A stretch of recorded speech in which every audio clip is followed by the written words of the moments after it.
can see. I wanna go where the lame will walk. I wanna see the sick ones clean, where the deaf can hear and the silent talk. Where are you going? Well, good evening, folks. Happy Tuesday. It's good to be back. My name is Scotty Roberts. I'm your host here on the Intrepid radio program right here on the Odyssey Radio Network. It's nice to be nationally syndicated, and frankly, along with our simulcast YouTube, we are an international broadcast, so it's good to have you here tonight. Those of you over in the YouTube channel are watching live. Thank you for being here. And folks, you can listen to the audio version, our radio version, over at odyssey1.com. And Odyssey is, of course, O-D-Y-S-Y, spelled a little differently than you might think. ODYSY1.com. And you can hear the radio broadcast. And those of you on the radio broadcast, if you want a chance to watch the show in simulcast, you can go see it over on my YouTube channel, which is Mr. Scotty Roberts. You just spell that out, youtube.com/MISTER Scotty Roberts. And so thanks for joining me tonight. We were gone last night and we played a rebroadcast, and I want to thank you all for being here.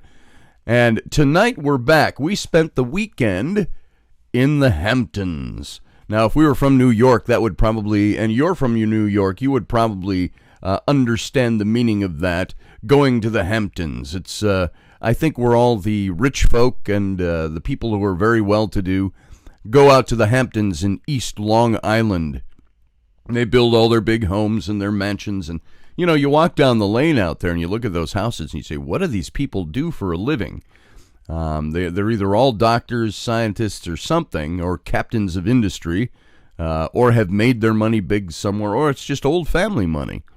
But some of the homes out there are absolutely astounding. And it's all got that northeast, New England look. It's a lot of the Cape Cod style houses and the old weathered shakes on the sides of the houses and things like that, and pinnacles and towers and gorgeous manicured lawns and properties. So it was a lot of fun that way. But the interesting thing is my wife, sometime back, had entered a sweepstakes. She saw one of her, I don't know if it's her favorite band, but one of the bands she likes to listen to is Mumford & Sons. And if you haven't heard them, they have some pretty good music. And I enjoy their music. Some of the guys, I think they're all Irish, the guys in the band. And so their music has a great sound to it. And it was unique and new when they first came out. And they've gotten very big. And so there was a sweepstakes to go see them in the Hamptons at a small, very private, private, so to speak, instead of thousands or tens of thousands of people in the audience, there was 200 to 225 people that could be at this concert. And so SiriusXM put up a sweepstakes, and my wife entered it, and she won. But we didn't find out till about 4 days before the trip. They called and said, "You are the grand prize winner." And that was all expense paid, with some exceptions. Airfare, hotel, rental car, the venue itself, all of that kind of stuff, all covered. And so my wife and I scrambled for a couple of days. She was elated, and we scrambled to try to find a way to make sure our 3 children were taken care of. And we have small children, all under the age of, 10 and under, 10, 7, and 4. And so Grandma became available, and she took the kids. And then we had the dog, and so we actually left the dog and the cat at the house. Closed the cat up in one section of the house, and the dog had the other section of the house. And so they didn't eat each other's food and, fight each other all weekend. And everything was just fine. And we left the food, the water, the papers on the floor and things like that. And we came home, by the way, last night. House was perfect. And the dog was spastic, just so happy to see us. And the cat was, he kind of was too. Cats are so much different than dogs. So we went on this trip, and we flew out to LaGuardia in New York, and here is the one hitch we had in the trip. We were going to pick up our Hertz rental car, and we were given vouchers to pick up this car. Now, I will tell you this. Every time we've rented from Hertz, I've had a problem. And this was kind of a strike three for Hertz with me. Their customer service to me, and I'm going to rant a little bit here, folks. So if you don't want to hear a little ranting, you can tune me out for a while or just listen. You might agree with me.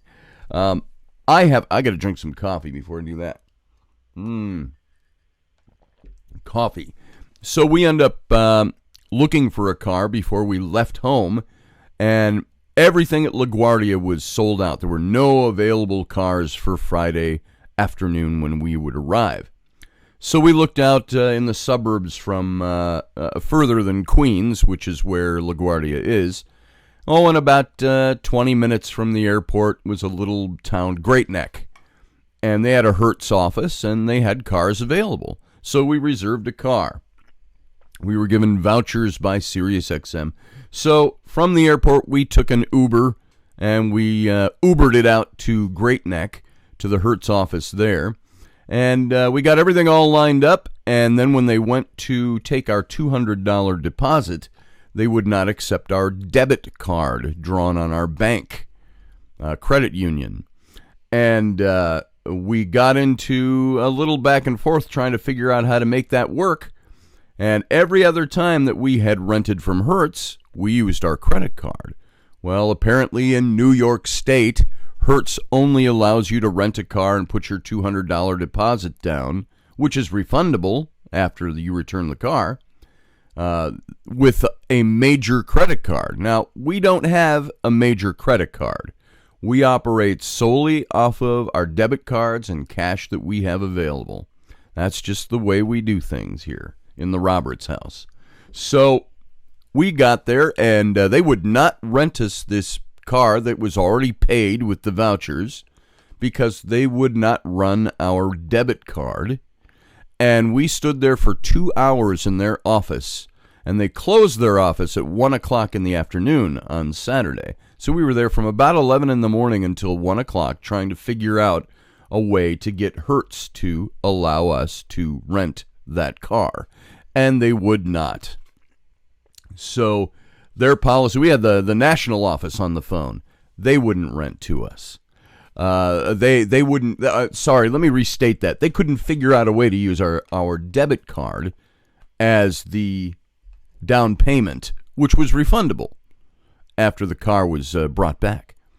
And so this went back and forth. Then they told us, well, the national office said, we can, if you pick up an Uber and drive to some other town they named, Islip, which was almost an hour away, we can rent you a car there. They'll accept your debit card. Then the manager of the office where we were said, no, they don't accept it. It's statewide in New York. So we were out of luck there. And why drive another hour and pay another Uber out of our pocket, which would cost almost $100, to go rent a car for $264? So then the national office said, why don't you pick up an Uber and go back to JFK Airport, the other airport there? And they have cars that you can rent. They'll accept your card in some instances. And I said, no, I need a guarantee. I don't want to spend another, $75 on an Uber, go back in the opposite direction to JFK. So you can see this started to become a mess really quick. Then we were told somewhere along the way, well, we can accept your debit card if you are a Hertz Gold Card member. And I said, well, great. Let's become a Gold Card member. Well, the one hitch there was your first purchase, the Gold Card status did not apply. It's for the second purchase, the next purchase down the line. So they could not make the debit card exception for that. So my response was, so you can take debit cards, you just have certain policies in place that allow you to do it only at certain times. Because we had been told all along, we can't run your debit card. The system won't even let us do it. So I was trying to get the national office to bypass that for us.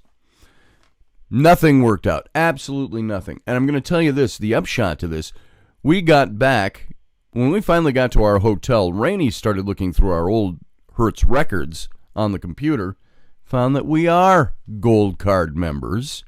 But when we called in to ask about it, they said, well, you've been inactive as a Gold Card member for a year, so we couldn't use your Gold Card status anyway. So the upshot is we had a prepaid car at Hertz, and we couldn't use our debit card for our down payment, which we have used the debit card several other times with Hertz in the past. And we ended up paying a grand total of $424, I think it was, to Uber out of our pockets over the weekend. Now, much to SiriusXM's credit, they are going to reimburse us that money that we spent, which is nice. That's great. So, but that was the one headache over the weekend, was just trying to get places. Everywhere we went, we had to rent an Uber. And I will tell you this, folks, we just didn't have the cash on hand to go do something completely different. That pretty much ate up about 2/3 of any money we had available for spending money while we were there. So we ate things like ribs across the street at a great place called the Smokin' Wolf in East Hampton. If you're ever there, go to the Smokin' Wolf. Amazing ribs and barbecue and all that stuff. That was fantastic. So we got some food there. We ended up spending almost $60 just for lunch one day. After we ordered what we thought was, I looked at the menu. Rainey got the half chicken for $11. I got the half a slab of ribs for $12. And then, of course, we added on a little cornbread, a little mashed potatoes, a couple of drinks. It ended up being, with tip, almost $60 to eat lunch there. So a little spendy, but if you're smart, you can probably eat there pretty cheap. But it was a great, great food. But so ribs was our food that day, and we ended up eating leftovers. We ordered a pizza the night before, and my wife is gluten-free, so finding a place for her to eat is can be sometimes very interesting exercise, shall we put it that way. And so we didn't go out and eat, spendthrift and anything like that. We had a good time in the Hamptons. We got to walk down to the beach. And we walked, it was about a mile to the beach. I think it was East Hampton Beach. And, or it was something like, no, wait, there was a road, some Dead Hollow Road or something, so Dead Hollow Beach. I can't remember the exact name. It was something like that in my memory. And we walked along the beach, gathered sand and shells, and my wife brought those all home, and we had a good time with that. You can see some of the pictures from all that, by the way, over on my Facebook, which is... my Facebook is, I don't know if it's Mr. Scotty Roberts or just Scotty Roberts. You can go over there. I think it's it's Mr. Only this time not spelled out. MR period. Scotty period Roberts. That's my Facebook. So you can go find it. And so we had a good time this last weekend, other than a couple little headaches and little hiccups with logistics and things like that. And it was a lot of fun. We got to see the band. We got to hang out with some people, and had a good time. So now we're back. We didn't get a suntan or anything. It was a little coolish at 70 degrees with the winds blowing off the North Atlantic. But it was a wonderful time, and it was a good time for my wife and I. Over the last 10 years, I will say this. My wife and I have not taken any kind of vacation, although I have traveled with some of the things I've done. I've traveled to Egypt several times. I've when writing books, and we led a tour group out there once, and things like that. My wife has not had a chance to travel, and so I think I told you the story about that. My wife was going to come traveling with me to Egypt way back in 2014, and oops, somehow she got pregnant. I don't know how that happened. And she couldn't take the trip. So we haven't traveled much. And it's only this year we've done some things. My wife went to Alaska to visit her sister who lives up there. Her husband's stationed up there with the military. And we went out to my daughter's wedding in May in Charleston, South Carolina. And we made a family trip of it. We rented a car, and it was from Hertz. And by the way, I want to say Hertz, that was the strike two with Hertz. It took us almost 3 hours to rent our car that time in Minnesota. They made us go out and purchase a $65 AAA membership in order to be able to rent us the car. So there was always something. Hertz always cost me more money out of my pocket than anybody else. So my personal opinion, probably not the opinion of this radio station, they cannot take responsibility for what I say on this, is that I will probably never rent from Hertz ever again in my life. And I would recommend to you, if you want to have fewer headaches, go with Enterprise or somebody else. So that's all that. That's that about our trip. And that's not really any of the topic I was going to talk about tonight. And we've got about 10 minutes left in this first segment. So I want to jump immediately without much fanfare or segue into some of what I want to talk about tonight. And, you know, I've been trying to lay in my first few episodes here on Odyssey Network is a kind of a foundation for what I stand for what I believe, for the things that I enjoy talking about. And I have said before in the past, I'm somebody who this show is going to be all about the paranormal, the metaphysical, the mystical, the mysterious, Earth mystery, historical mysteries, biblical mysteries, things like that. Biblical mysteries are rank high on my chart because of my background. As you know, I attended Bible college, I attended seminary, and was in ministry for a while back in the early 80s as a youth pastor. And so I was very deeply immersed into my faith. And I had some things that, as time went on, made me step away from the faith. I say I've not thrown out the baby with the bathwater. I haven't turned atheist or anything like that, but I'm definitely agnostic when it comes to Christian faith. Agnostic, Gnosticism, gnosis, knowledge is what that means, and is without, or empty, or void of. So I am void of knowledge, meaning I just don't know the answers to things anymore. Especially when you start breaking down some of the biblical stories and finding that that's not exactly what I learned. Now, I will find this. There are many times where I get challenged from people or criticized about the Bible. And I say, look, I'm doing this essay or this series of shows on King David. And somebody said, oh, that's from the Bible. That book is all fake and phony and fantasy anyway. And that makes my hackles raise, because the Bible is not a book about fantasy. It's not fake. The history in the Bible and the stories that are written there are, I would say, pretty much on the mark historically. They've got some accurate, efficacious history throughout, and it's pretty strong throughout. There might be a couple of points that you'll find scholars disagreeing on, but for the most part, the Bible has historical history. Now, the faith story that is wrapped around that history, which is the purpose of all these different books of the Bible that were written, they were to promote a faith. And so the faith stories, I say, you can take or leave, solely dependent on your faith and what you want to believe, because those are stories that are highly objective. You have to decide whether or not you want to believe the faith portion. Does God exist as God says he exists in the pages of Scripture, while wrapped around an historical story? That's what you have to contend with. And so I found the things I learned in Sunday school, the things I learned in Bible college and in seminary, I had to take a step back from a lot of that and start figuring out and parsing and examining.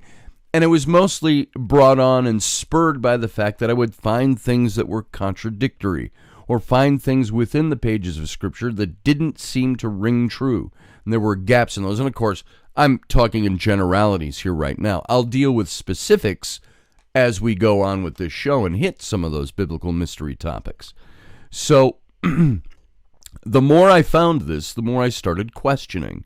And you remember a show last week I talked about, I began questioning regarding the Nephilim and who were the sons of God, who were the daughters of men, and so on. And that I found that the church started establishing for itself certain belief systems about the Bible, certain interpretations. And so I said, no, there shouldn't be denominations. There shouldn't be interpretations. There is either a meaning that means something because words mean something, or there is not a meaning.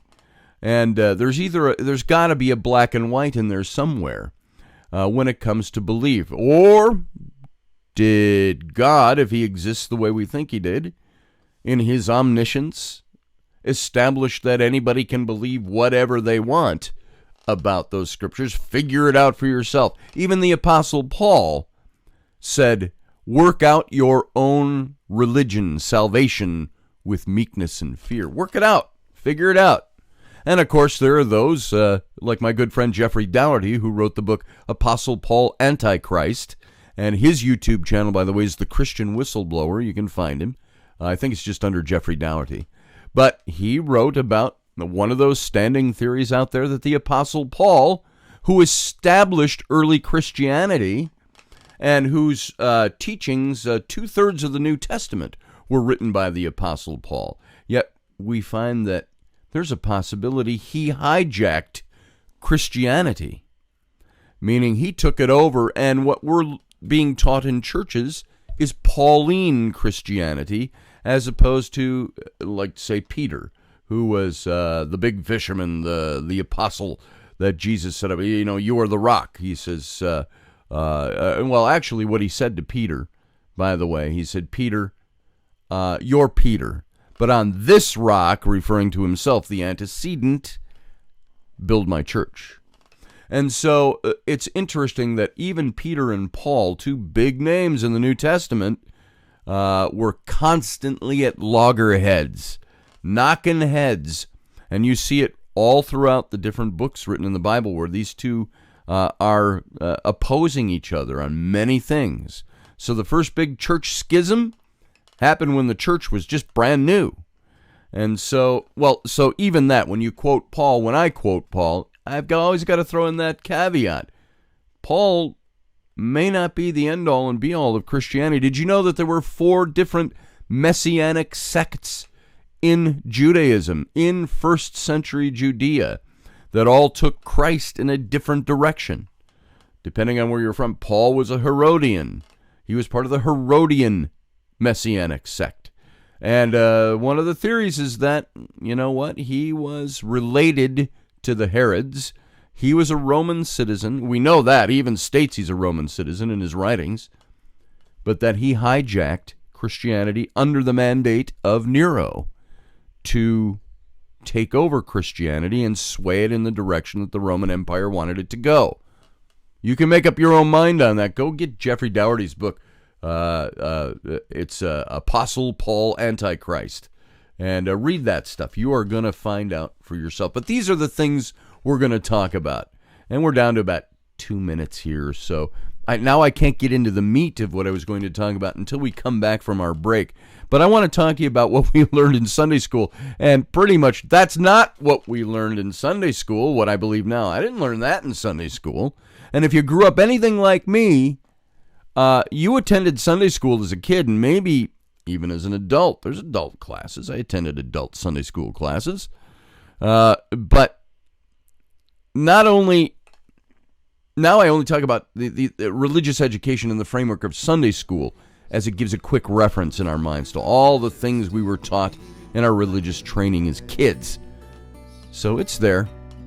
And we're going to talk about that when we come back. Folks, thanks for being here. I got to cut out to break. We'll be back in 2 minutes. Stand by. And in the waves she drowned. And now to see your love set free,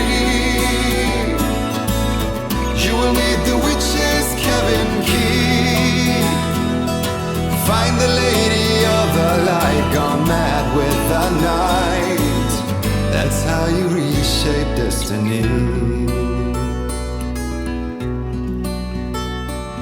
The poet came down to the lake to call out to his dear. When there was no answer, he was overcome with fear. He searched in vain for his treasure lost, and too soon the night would fall, and only his own echo would wail back at his call. And when he swore to bring back his love by stories he'd create, nightmares shifted in their sleep in the darkness of the lake. And now to see your love set free, you will need the witch's cabin key.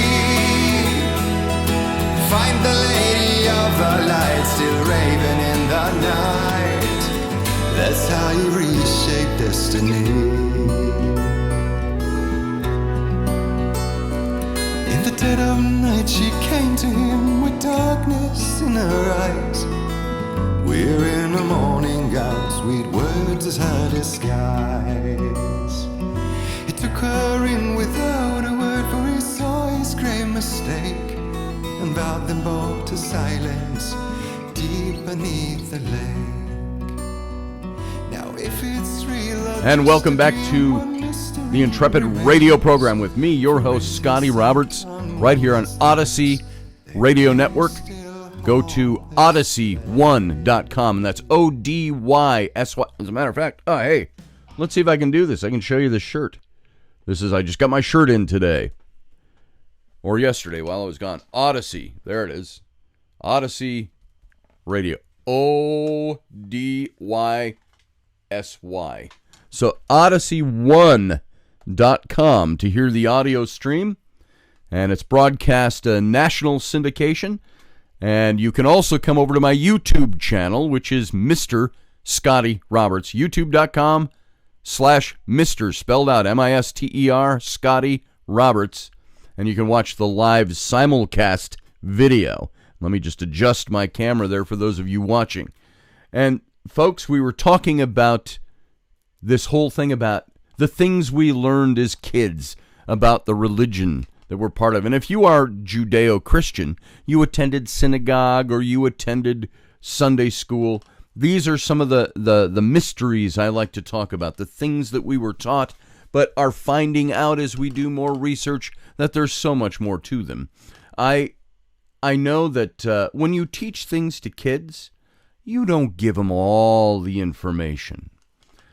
It's for instance, if you're talking about any point in history, you leave out the grotesque details. You leave out the details of things they might not understand when they're kids.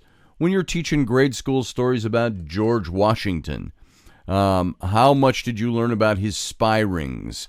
How much did you learn about some of the nastiness that took place behind the scenes during the war? How did you learn about how George Washington, back in the French and Indian War, some 17 to 20 years earlier, was engaged in talks with Native Americans, and that tribe came and killed Washington's enemies in the parley, things like that, and there were grotesque actions that took place.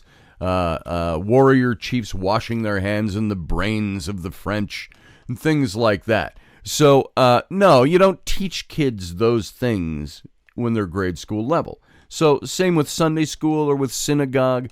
There are many harsher details that we leave off. So, when we talk about Christianity, say the issue I talked about last week with the sons of God coming down and impregnating the daughters of men.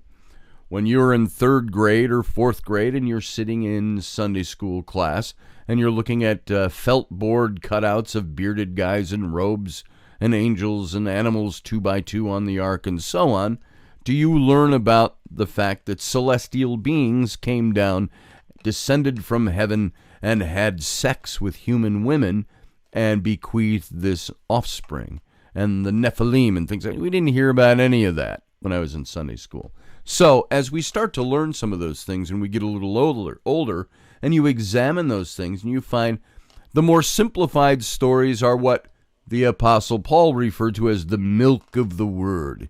He says, your milk when you're a child, you drink milk, and when you grow up, you eat meat. And so you go on to the meat of the word. And so again, I don't think everything about the Apostle Paul is wrong-headed. I just believe that he was somebody who hijacked Christianity and turned it into something different, a Romanesque version, a Herodian version of Christianity. And that's a lot of what we've been teaching in the church throughout the ages. And so is there a problem with that? Well, Peter thought there was a problem with that, the Apostle Peter. And so we won't get into that because that's not the topic tonight. But this is why I stray away. And I strayed away and I started looking into other things. And I just want to say this. It's there. We learned things in this rudimentary form as kids, as young people, even as adults.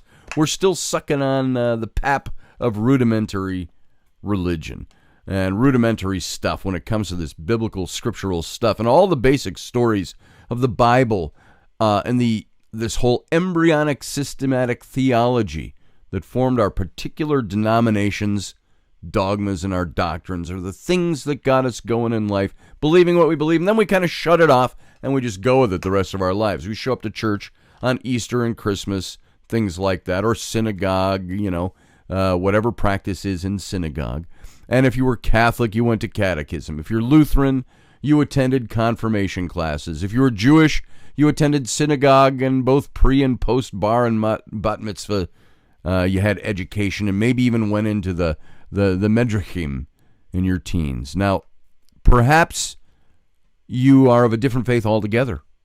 You didn't experience any form of biblical training at all. But most of us, at least in Western culture, have some notion as to what the early stories of the Bible had to say regarding creation, the Garden of Eden, Noah and the Ark, and other great stories that are religious in their origins, but have transcended into this common dialogue throughout the countless retellings and the spread into really religious pop culture. Children's toys, books, games, and all sorts of other ancillary forms over the years. You can even buy the plushy Noah now, and plushy Jesus, and Gumby Jesus, who bends all over the place. So for the purposes of what we're going to be talking about, I got to hail back to my roots of Christian education. And as they're the foremost familiar tales that are stemming from these much older, not so familiar historical religious accounts and mythologies. And I call it religious mythology. If I were to approach an absolute stranger on the street and ask them about the Garden of Eden or the serpent in the garden or Noah's Ark or a great flood or even Moses and the Ten Commandments, they would, as with most people, have some idea of what I was talking about. But they may not know the details. These are common stories that have gone from our religions and our denominations to become woven into the fabric of our religious heritage. And that's to say, not maybe your particular heritage, but the heritage and religious mythology of mankind is what I mean by that. And in many cases, the old adage rings true that familiarity breeds contempt. And many of us, while maybe adhering to what we were taught as children, we've drifted really far from those original teachings, and we've relegated them to the realm of fantasy and religious fairy tale. I used to bristle at the notion that we've taken the Bible stories and the patriarchs and all these people, and we've put them in the category of religious stories, religious fairy tales. That's what they've become. They're no longer real people to us. We've elevated them, or we've put them into this category of legendary, mythological, that is the basis of what we say we choose to believe. This is why I did, and some of you are familiar with this over on my YouTube channel, maybe some of those listening, I did that whole series on King David that lasted nearly 20 radio episodes. and parsed down his life and looked at the apologetic and how it was written and looked and said, there's a lot more between the cracks to this story than you might imagine. That's the story of King David. Now apply that to other stories throughout the Bible. And as I grew older, as I've said, I began to question many of the things that I'd been taught. I knew that I, at the time, accepted those old stories as the absolute truth of God's Word. And the things I was taught as a kid.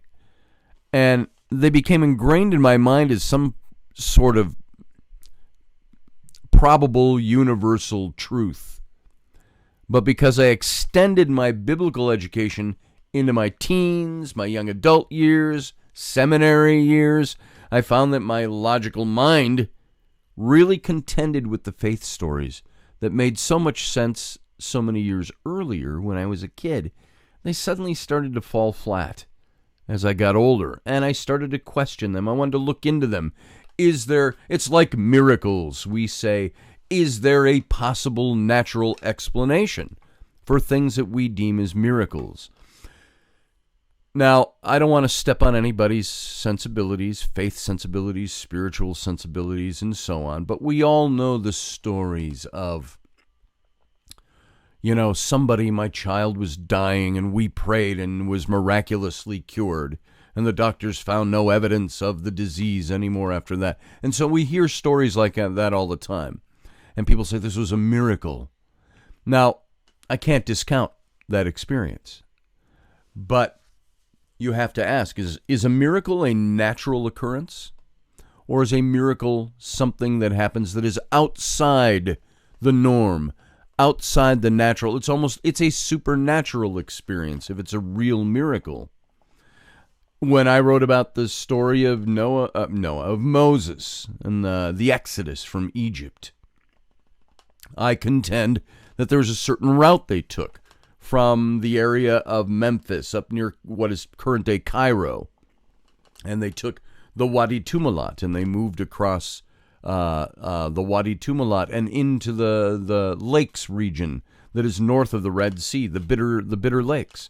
And it says that Moses stretched the rod over the waters, and a strong east wind blew all night and parted the waters. God's hand parted the waters.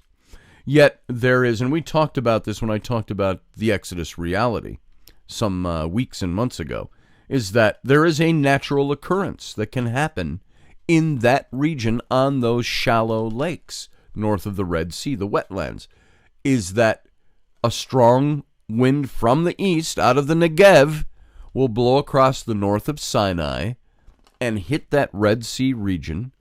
And it has the result of, in a sense, drying out the waters. It will part the waters. They will dry out. And the higher elevations beneath the shallow lake will become revealed.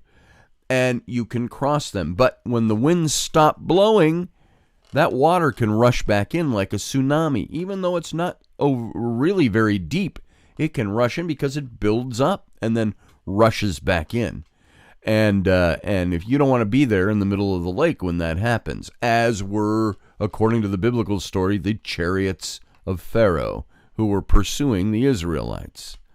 And this is a much smaller area, too. You want to cross hundreds of thousands of people, maybe only tens of thousands of people cross that land. You need a shorter amount of time. And so I look at stories like that and I say, was it a miracle? Did Moses stretch the rod and it took God and a strong wind to blow all night to part those waters? And that was the miracle? God couldn't do it like that, and all of a sudden the waters parted? He didn't have that power. He had to make it happen all night long with a strong east wind? I don't know. I don't know what the miracle is there. Maybe the miracle is being there at the right time. The miracle was that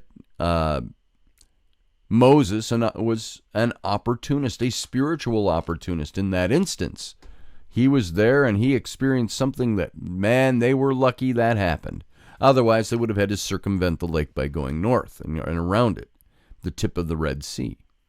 So there is the way I think about miracles. Miracles can be something very special, that are outside the norm, that are supernatural. But gauging those supernatural activities is all, the proof is in the pudding on those.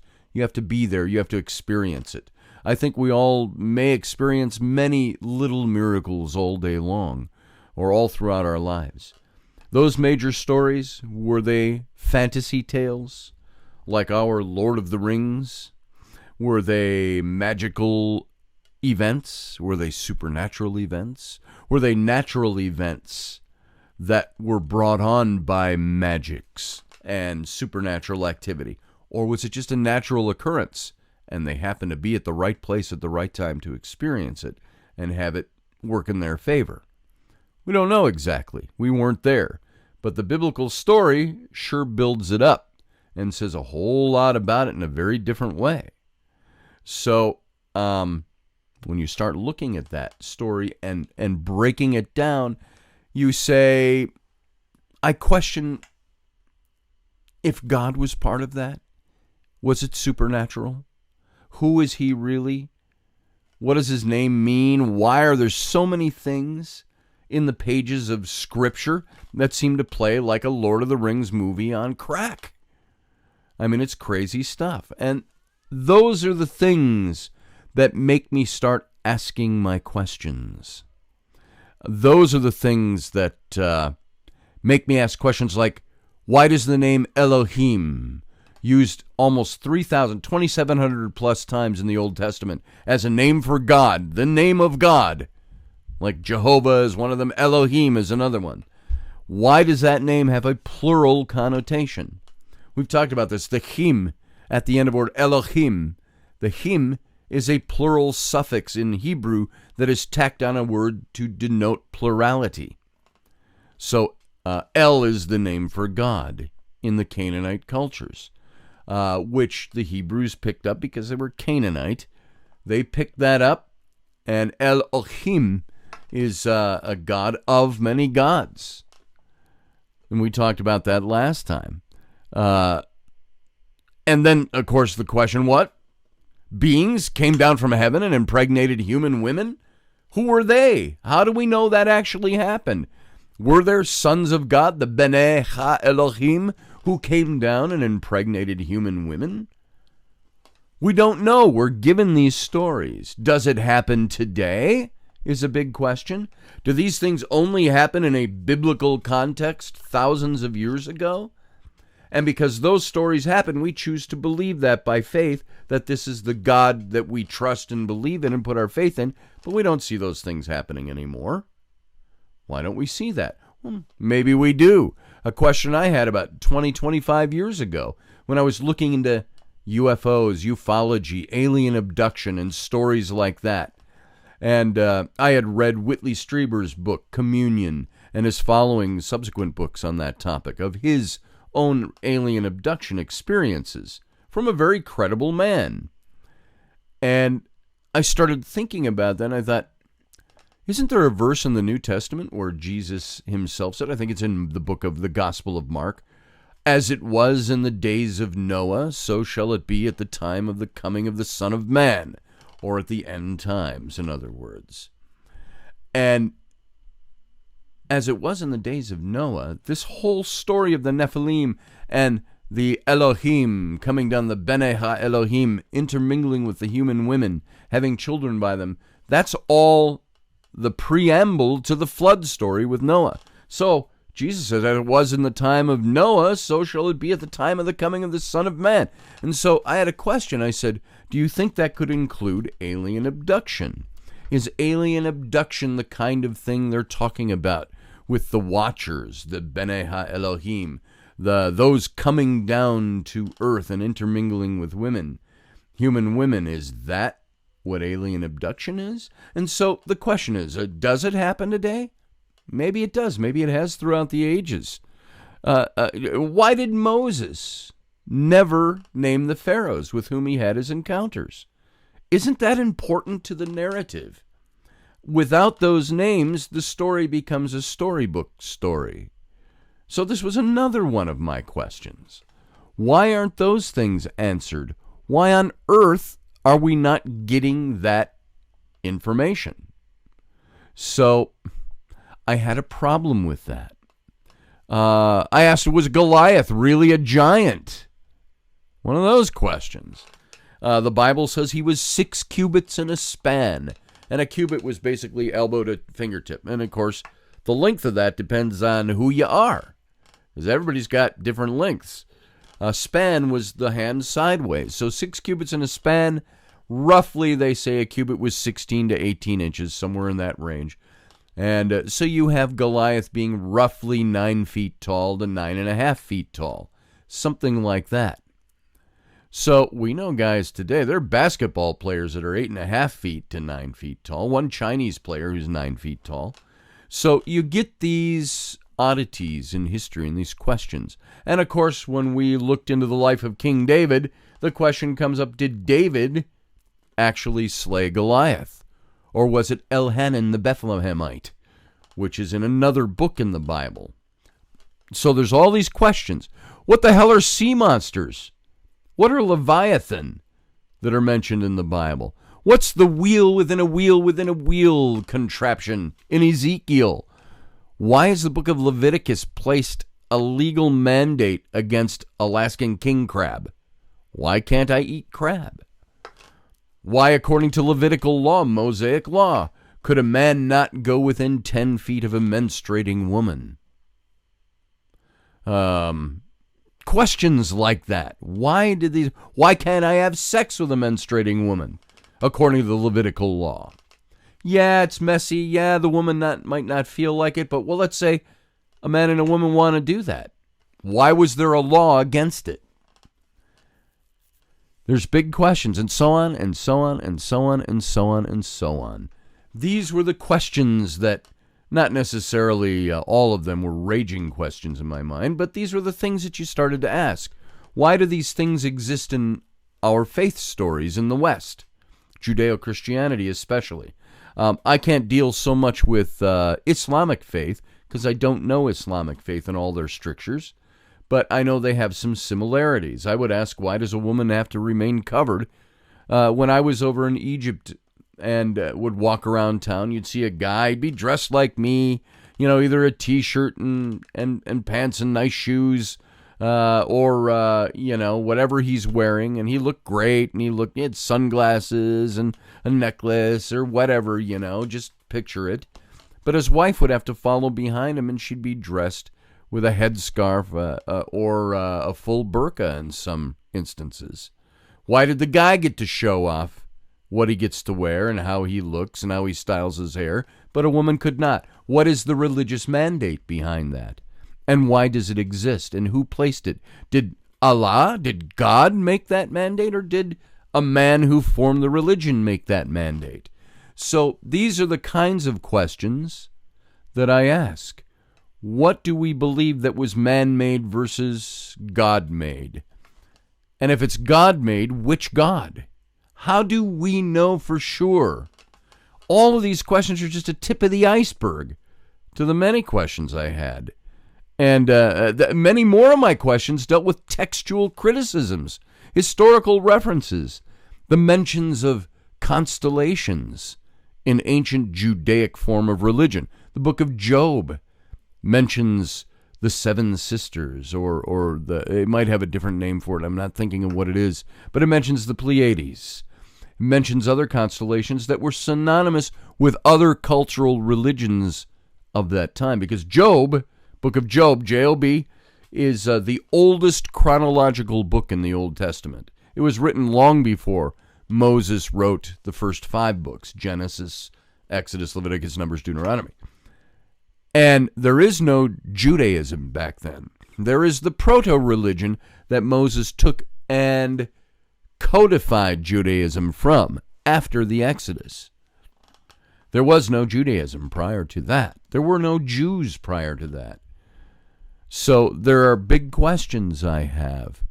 The mention of those constellations, by the way, played important roles in pagan religions, but figured prominently in biblical passages. Homosexuality, Old Testament patriarchal polygamy.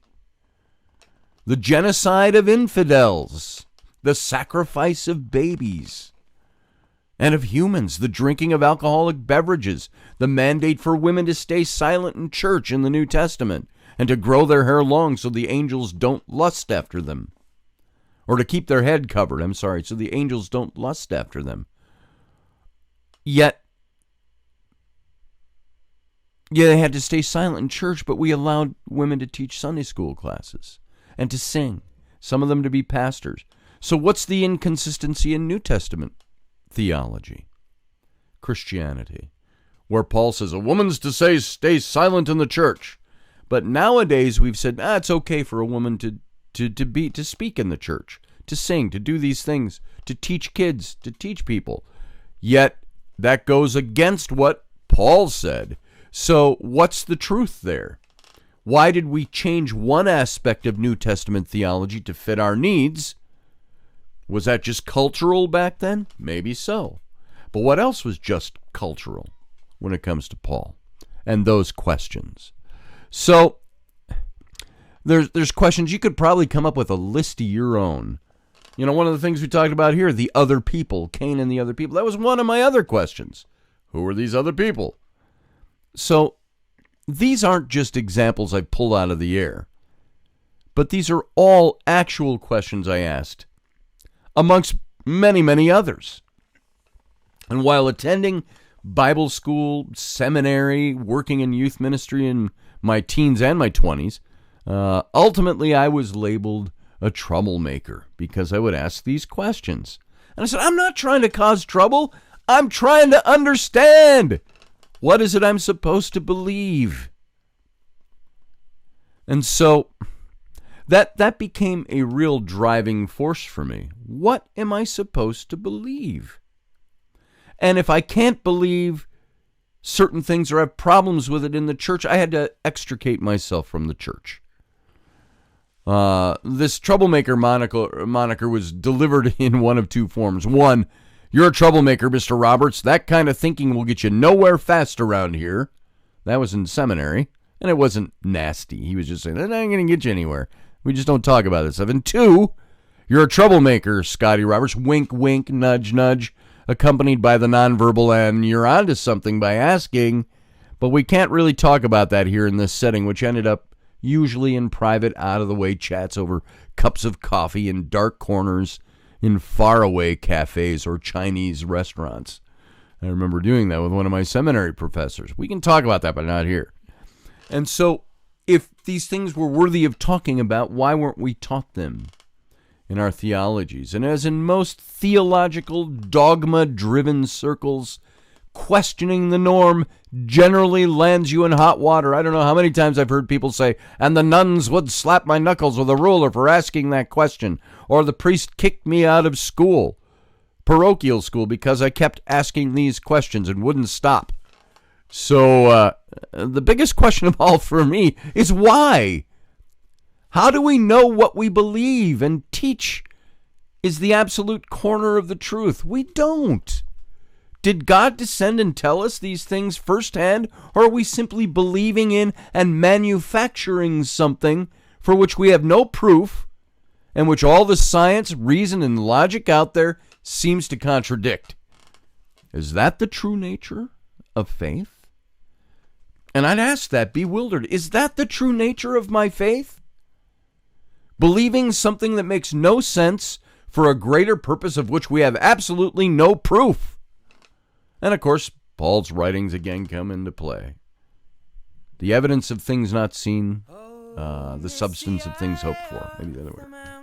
We're going to talk about this more this weekend. Maybe it's better than believing in nothing at all, is all I was admonished with in those days. So, folks, there it is. There's tonight's show. Bringing it to an abrupt end, but we'll pick this up again tomorrow. Be here. Thank you for being here tonight. Tune into Odyssey1.com. Listen to the audio stream on the radio, nationally syndicated and terrestrial stations, or come on over to my YouTube channel, Mr. Scotty Roberts, and watch this thing simulcast. If you listen on the radio, get back to your computer later. You can call it my YouTube stream. Watch it in archive anytime you'd like. Thank you for being here. We're going to be back tomorrow night and try to pick this up right where we left it off. Think for yourself. Don't let anyone tell you what to believe. Good night, folks. Stand by and we will watch the flames burn open on the mountainside.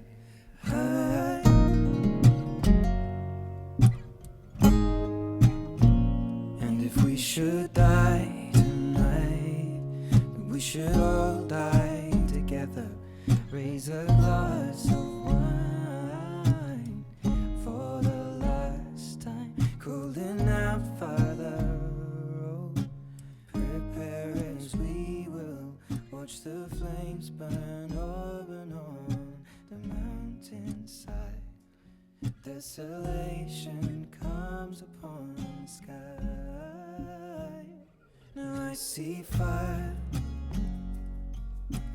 inside the mountain. I see fire burning the trees, and I see fire hollow in soul.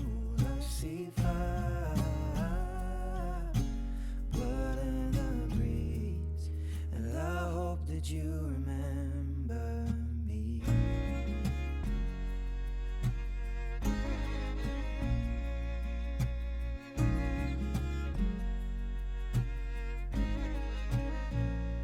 Should my people fold, then surely I'll do the same.